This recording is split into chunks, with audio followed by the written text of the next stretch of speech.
Hello, YouTube. I am actually doing the Pist and Broke podcast by myself. We haven't had a chance to meet up lately, but that's why I'm here now. So on this podcast, basically just answer a few questions people have had. Look at the computer right now. That's what we're starting off with. But Pist and Broke podcast, we are definitely going to start it up again. Talking to Brandon and Brett. We gotta get project cars updated. Brandon, making some moves on his car. Brett, we gotta get his car back going. Family life hit us, and we haven't been doing too much on his Honda. But one of the main questions asked by some viewers is, I'm gonna go to my comment section right now and open my email for some questions. And one of the very first questions we actually had was on Brett's Honda Civic, aka when is the EG going to be finished, when we see any K20 stuff going on.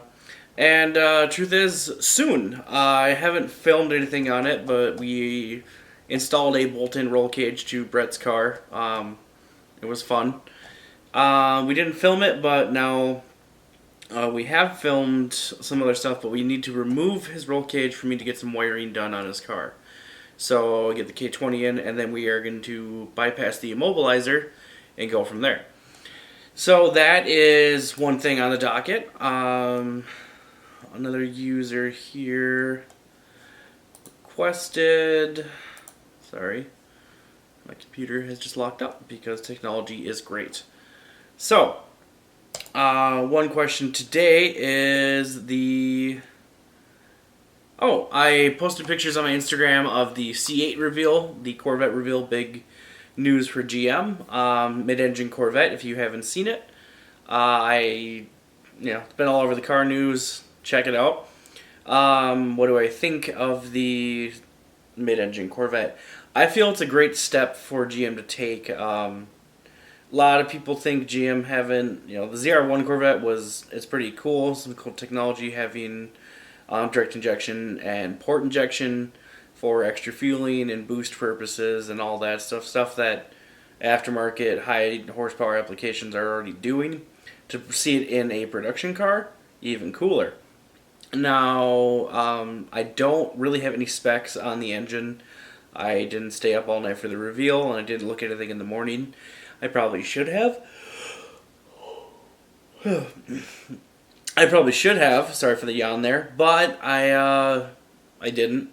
I know that the Stingray was said to be 495 horsepower and a base price is starting under $60,000, which is leaps and bounds over any mid-engine car you can see now. I mean, even the Audi R8, which is one of my favorites, is up over $100,000. I mean, and to say hope the performance is there for that price point, I'm sure we're going to see much higher, sales of it when it comes out.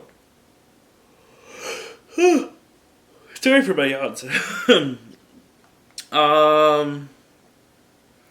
Other than that, one question here is, let's find a good question. Oh, here's a good question. And so some people were talking about, I actually have a video on the CRC GDI intake valve cleaning. A lot of people are saying, it's crap, it doesn't do anything. Do not use this, especially on Ford EcoBoost or VW GDI engines. Ford actually posted a bolted against chemical valve cleaning. What are your thoughts?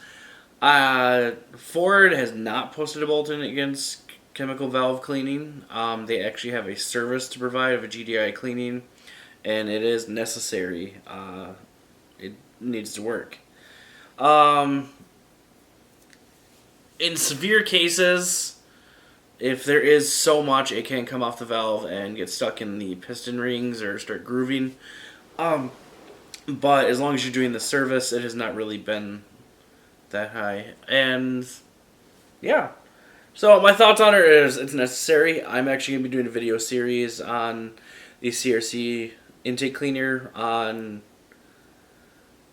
whether or not, or on my Traverse, I'm actually going to take the intake off to do spark plugs. And I'm going to show the valves on their current condition. do the spark plugs, and then replace the intake manifold, and then run the stuff through it, and to full procedure, and then take the intake manifold back off to physically show you the valves and what it did. I feel that's going to be good. I don't know if they work all the time. And to be truth, I do notice a performance improvement, but I use it on my own car, and it may not be as bad as other people's. So I have had to physically scrape it with abrasives and stuff on other vehicles. I've had a Audi V10 that was so bad I couldn't believe the thing was running. When I took the intake off to look at the valves, that thing was insane. I literally just kept scraping away and using B12 chem cleaner to try to break it down because it was barely even scraping with engine cleaning brushes. So my thoughts on it are it is needed, but to do it safely and follow directions is the way you need to do it, and by service precautions. And one thing, I know Lexus had one a while ago. It was basically they were saying to do the cleaning and then do it, not just keep low RPM, increase the RPM and be more aggressive driving here and there to keep the, to shake carbon off the valve is what they did, because they were actually replacing cylinder heads for the issue. But that's that. Other than that, I'm going to wrap up this podcast, try to keep it under 8 to 9 minutes. Hope you guys liked it. We have the pistonbroke@gmail.com.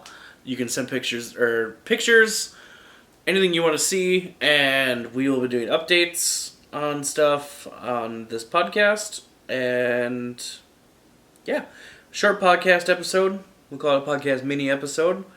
But yeah, send in questions, anything you guys want to know, any topics you want us to discuss, and we'll try to keep on top of the news to get more to you. So thanks for watching, guys. Hope you like the podcast, and be sure to subscribe to the channel for a lot more like this one.